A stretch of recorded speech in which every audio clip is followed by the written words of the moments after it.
Well, Thursday is International Day Against Drug Abuse and Illicit Trafficking. 3 years ago, China began a program targeting both, and now it's beginning to pay off. A top official says Beijing has basically eliminated opium planting and heroin processing. Lina takes a closer look at that. These poppies are beautiful, but they are also the source of deadly drugs.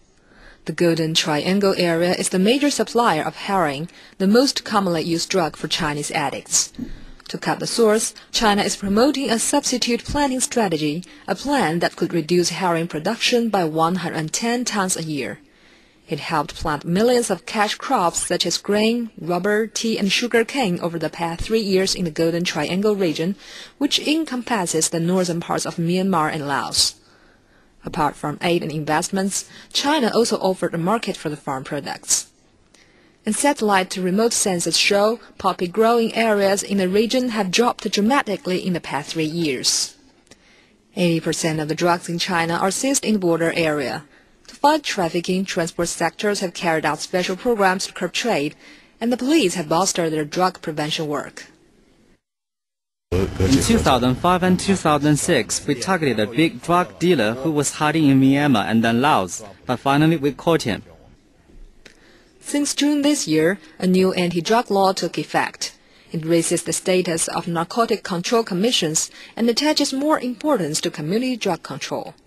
It also further regulates the anti-drug campaign and promotes international cooperation, demonstrating the government's determination to stop the illegal activity. Lina, CCTV.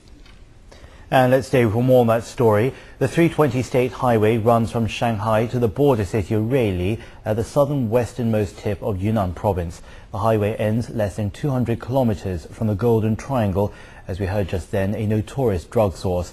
A section of the highway in Ruili has become the front line of China's crackdown on cross-border drug trade. My colleague Lian takes a look at the daily routine at some of those checkpoints. It was just another ordinary morning at the Jiangqiao check station in Ruili. Long-haul passenger buses or trucks passing here must stop for security checks.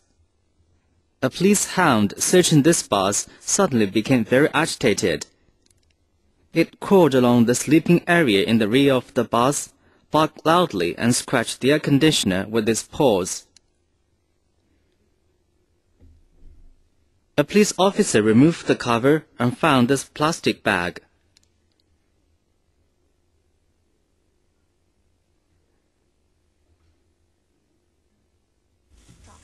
There are about 700 grams of drugs in this plastic bag. Not far from Ruili is Dehong, another border city where police are targeting the drug trade. A ride through downtown along the 320 State Highway led us to the Mukang check station. Situated at the highway exit, the check station monitors all vehicles crossing the border. And today, police officers detected suspicious signs on this long-haul bus.